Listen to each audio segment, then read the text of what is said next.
America వల్ల Gulf దేశాలకు ముప్పు పొంచుందా? అణు కేంద్రంపై దాడులతో తీవ్ర ఆందోళన వ్యక్తమవుతుంది. ఇరాన్లోని బుషెహర్ అణు విద్యుత్ కేంద్రంపై ఇప్పటికే 4 సార్లు దాడి చేసింది అమెరికా, ఇజ్రాయెల్. ఈ నేపథ్యంలో అణు కేంద్రం నుంచి రేడియేషన్ లీక్ అయితే గల్ఫ్ దేశాలకు తీవ్ర నష్టం వాటిల్లే అవకాశం ఉన్నట్టుగా హెచ్చరికలు వస్తున్నాయి. మళ్ళీ కోలుకోవడానికి సంవత్సరాలు పట్టే ఛాన్స్ ఉన్నట్టుగా కూడా వార్తలు వస్తున్నాయి. అయితే గల్ఫ్ దేశాల్లో రేడియేషన్ లీకేజీ భయాలు మొదలయ్యాయి. అమెరికా, ఇజ్రాయెల్ తీరుపై అసంతృప్తిగా ఉన్నప్పటికీ కూడా అణు కేంద్రంపై దాడులతో ఐక్యరాజ్య సమితికి ఇరాన్ విదేశాంగ శాఖ లేఖ కూడా రాసింది. అబ్బాస్ అరాక్చి రాసిన లేఖ చూడొచ్చు. రేడియో ధార్మిక విపత్తు సంభవించే ఛాన్స్ ఉందంటూ ఆ లేఖ సారాంశం. ఒకవేళ విపత్తు సంభవిస్తే తమతో పాటు గల్ఫ్ దేశాలకు తీవ్ర నష్టం జరుగుతుందంటూ అరాక్చి ఆ లేఖలో పేర్కొన్నారు. తమకంటే గల్ఫ్కే ఇంకా ఎక్కువగా నష్టం ఉంటుందంటూ వ్యాఖ్యానించారు. అరాక్చి లేఖతో గల్ఫ్ దేశాలను తీవ్ర ఆందోళన వ్యక్తమవుతుంది. మనం చూడొచ్చు. సయ్యద్ అబ్బాస్ అరాక్చి పేరుతో చేసిన ట్వీట్ అది. Remember the western outrage about hostilities near Zaporizhzhia nuclear power plant in Ukraine. Israel, US have bombed our Bushehr plant for times now. Radioactive fallout will end life in GCC capitals, not Tehran. GCC అంటే Gulf cooperative council Capitals, Gulf సహకార దేశాలు అన్నమాట. So attacks on your petrochemicals also convey real objective అంటూ రాశాడు. So Syed Abbas అరాక్చి రాసిన లేఖతో అంటే radiation leakage అయితే ఇంకా దాడులు ఇలాగే కంటిన్యూ అవుతే రేడియేషన్ లీకేజ్ అయితే మాకంటే ఎక్కువగా గల్ఫ్కే ప్రమాదం అంటూ చెప్తున్నారు. కానీ మొన్న బుషెహర్ ప్లాంట్పై జరిగిన దాడితో ఎలాంటి రేడియేషన్ లీకేజ్ కాలేదంటూ ఇరానే క్లారిటీ ఇచ్చింది. సో మళ్ళీ సయ్యద్ అబ్బాస్ అరాక్చి ఇట్లాంటి లేఖ రాయడం, లీకేజ్ కాలేదంటూ ఇరానే వెల్లడించడం, మళ్ళీ ఇప్పుడు ఆ లేఖ రాయడం అయితే కొంత ఆశ్చర్యంగా అనిపిస్తుంది. దాంతోపాటు ఇంటర్నేషనల్ ఆటమిక్ ఎనర్జీ ఏజెన్సీ చెప్తుంది ఏంటంటే ఎక్కడ లీకేజ్ కాలేదు, లీకేజ్ భయాలు అయితే ఉన్నాయి. సో దాంతో ప్రస్తుతం ఉన్నటువంటి పరిస్థితుల్లో దాడులు, ముఖ్యంగా ఈ న్యూక్లియర్ సెంటర్స్పై జరుగుతున్నటువంటి దాడులు ఏవైతే ఉన్నాయో అవి ఏమాత్రం సురక్షితం కాదు, కాస్త ఆ దాడుల విషయంలో ఆలోచించాల్సిందే అంటూ వాళ్ళు చెప్తున్నారు. సో అది పరిస్థితి. సో ఇక్కడెక్కడ అబ్బాస్ అరాక్చి ఈ వాదనను ఎలా తెరపైకి తెచ్చారు అంటే తమకంటే గల్ఫ్ దేశాలకు ఎక్కువ నష్టం వాటిల్లబోతుంది అంటే ఇరాన్ ఈ న్యూక్లియర్ లీకేజ్ సంబంధించి పరోక్షంగా సంకేతాలు ఇస్తుందా, నిజంగా మరి లీకేజ్ జరుగుతుందా? ఇక్కడ ఇది కొంత ఆలోచించదగ్గ విషయం. ఎందుకంటే వాస్తవానికి గల్ఫ్ దేశాలకే కాదు, ఆ న్యూక్లియర్ లీకేజ్ అనేది రేడియేషన్ ప్రమాదము కొన్ని వందల కిలోమీటర్లు విస్తరించే అవకాశం ఉంది. దాంతో గల్ఫ్ దేశాలను దాటి కూడా రావచ్చు. అది మనం ఊహించలేం. సో అది ఎటువైపు వెళ్తుంది అనేది మనం చెప్పలేం. దానికి సంబంధించినటువంటి ఒక రకంగా అది న్యూక్లియర్ కాలుష్యం అనుకోవచ్చు. సో అది ఎటువైపు విస్తరిస్తుంది అనేది మనం చెప్పలేం. సో అతను వ్యక్తపరుస్తున్న ఆందోళనలో అర్థం ఉన్నప్పటికీ ఇరాన్ న్యూక్లియర్ లీకేజ్ సైట్లలో లీకేజ్ కాలేదు అని చెప్తున్నప్పటికీ మళ్ళీ ఇప్పుడు అతను చేస్తున్నటువంటి వాదనకు ఎక్కడ మనం అనుమానాలు వ్యక్తం చేయాల్సిన పరిస్థితి వస్తుంది. సో ఇక్కడ అబ్బాస్ అరాక్చి చెప్తున్న అంశాల ప్రకారం అయితే ఒకవేళ అది గల్ఫ్ దేశాలకు ముప్పుగా పరిణమించే అవకాశం ఉందా అంటే ఒకవేళ కంటిన్యూగా ఆ రేడియేషన్ ఆ న్యూక్లియర్ సైట్లపై దాడి జరిగితే, ఇస్ఫహాన్పై దాడి జరిగింది, నతాంజ్పై దాడి జరిగింది, ఇస్ఫహాన్పై అయితే భీకర దాడి జరిగాయి. అదిగో మీరు చూస్తున్నారు, ఆ దాడులన్నీ కూడా అవే. తర్వాత బుషెహర్ న్యూక్లియర్ సైటు అది కూడా చాలా కీలకమైంది. ఇది అలాగే అక్కడ కొన్ని పెట్రోకెమికల్ ప్లాంట్స్పై కూడా దాడి జరిగింది. ఆ పెట్రోకెమికల్ ప్లాంట్స్ కూడా చాలా కీలకమైనవే. ఇవన్నీ కూడా ఆ దాడుల పరంపర కొనసాగుతున్న క్రమంలో so international atomic energy agency అయితే చేస్తున్న హెచ్చరికల్ని మరి అమెరికా, ఇజ్రాయెల్ పరిగణలోకి తీసుకుంటాయా అనేది మనం ఆలోచించాలి. సో ఇరాన్ దక్షిణ తీరంలోని ప్లాంట్పై దాడులు కొనసాగితే వెలువడే రేడియో ధార్మికత టెహ్రాన్ను కాకుండా గల్ఫ్ సహకార మండలి రాజధానులతో జీవనాన్ని అంతం చేస్తుందంటూ ఇరాన్ విదేశాంగ మంత్రి అబ్బాస్ అరాక్చి హెచ్చరించిన అంశం ఇప్పుడు చర్చనీయాంశంగా మారుతోంది. ఇది టెహ్రాన్ కంటే అంటే ఇరాన్ రాజధాని కంటే కువైట్, బహ్రెయిన్, ఖతర్లకు చాలా దగ్గరగా ఉంటుంది. సో అటువైపు అది వ్యాపిస్తుంది అంటూ ఆయన హెచ్చరికల సారాంశం. ఇక్కడ ఏప్రిల్ 4న నిన్న బుషెహర్లోని అణు విద్యుత్ కేంద్రం సమీపం ప్రాంతంపై అమెరికా, ఇజ్రాయెల్ దాడులు జరిగాయి.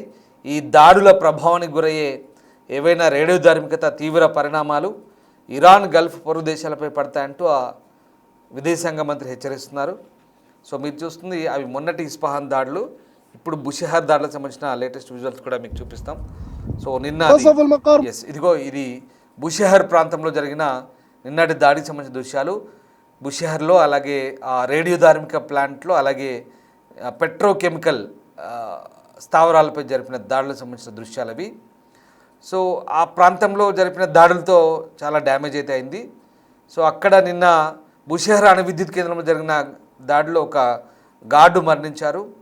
సో ఆ కేంద్రానికి పాక్షికంగా నిర్మించి దాని నిర్వహణలో సహాయపడే రష్యాకు సంబంధించినటువంటి 198 మంది కార్మికులు ఖాళీ చేసినట్లు ప్రకటించారు. ఎందుకంటే వాళ్ళకు ప్రాణభయం ఉంది కాబట్టి వాళ్ళు ఖాళీ చేస్తారు. అంత మాత్రాన లీకేజ్ ప్రాబ్లం అని మనం అనుకోవడానికి లేదు. ఎందుకంటే న్యూక్లియర్ సైట్ల మీద దాడి జరుగుతుంది కాబట్టి అసలు ఫస్ట్ ప్రాణాలు కాపాడుకోవాలి. అదిగో మనం చూస్తున్న పైన చిత్రం అది ఇదే nuclear plant, Bushehr nuclear plant. ఇది అబ్బాస్ అరాక్తి చెప్తున్నట్టుగా ఇది ఎక్కడికి దగ్గర ఉంటుందంటే ఇది వాస్తవానికి ఇది అటు ఖతర్కు, కువైట్కు, బహ్రెయిన్కు దగ్గరగా ఉంటుందని చెప్తున్నారు. ఇది వాళ్ళకు చాలా దగ్గరగా ఉంటుంది కాబట్టి ఎఫెక్ట్ వాళ్ళకే అవుతుందంటూ ఆయన చెప్తున్న పరిస్థితి మనకు కనబడుతోంది. సో ఇక్కడ రేడియో ధార్మిక పరిణామాలు కనుక ఉంటే కనుక తొలుత ఆదేశాలకే వస్తుంది అనేది వీళ్ళు చెప్తున్న మాట. సో మరి ఇరాన్ దక్షిణ తీరంలో ప్లాంట్పై దాడి కొనసాగితే చివరికి వెలువడే రేడియో ధార్మికత టెహ్రాన్ కంటే కూడా ఈ గల్ఫ్ సహకార మండలి దేశాలకు వాళ్ళ క్యాపిటల్ సిటీస్కు ఎక్కువగా వాళ్ళ జీవితాలను ప్రభావితం చేస్తుందంటూ అబ్బాస్ అరాక్సీ హెచ్చరిస్తున్న నేపథ్యం మనకి ఇక్కడ ఒక రకంగా ఆందోళన రేకెత్తించే అంశమే కాదనిలేం. ఒకసారి ఆ నిన్నటి దాడులకు సంబంధించిన దృశ్యాలు చూద్దాం.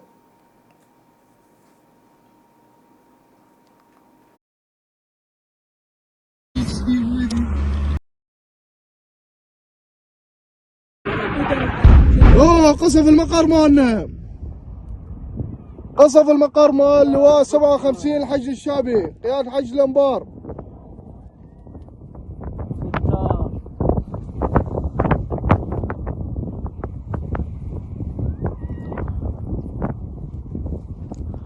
اقصف كل شيء ما بيه والله. عرفت راح يقصف والله. قصف المكتب، قصف الاقسام. اي الاقسام اي والله. قسمنا يمكن والله. يمكن قسمنا يا الحبيب.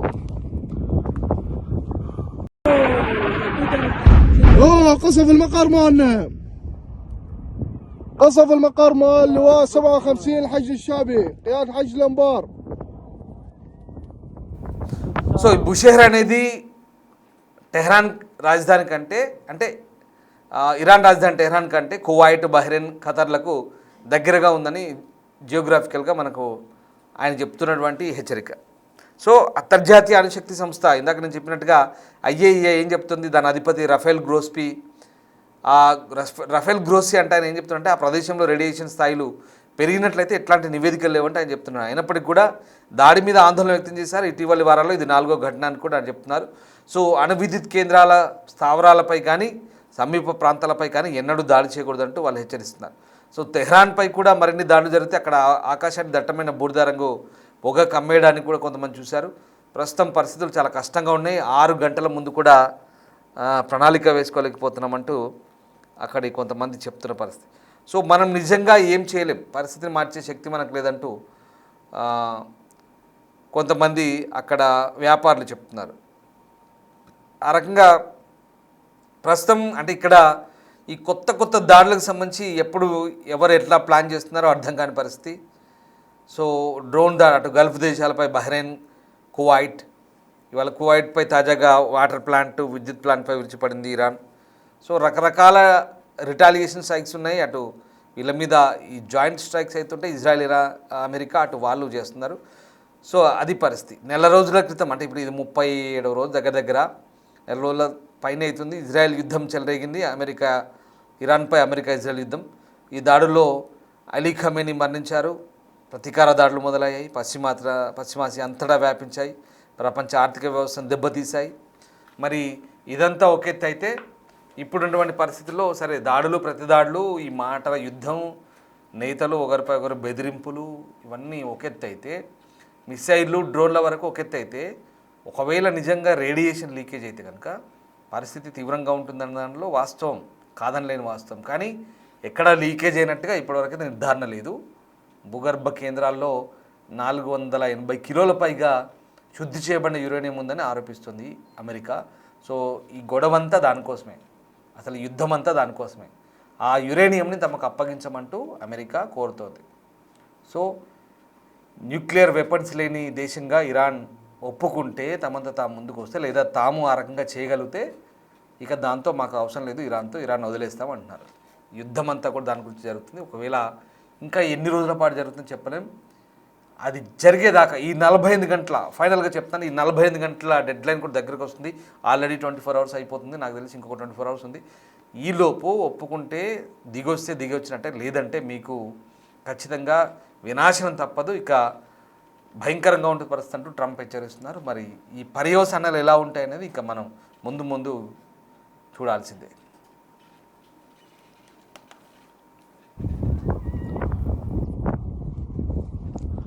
اغصب كل شيء ما ابي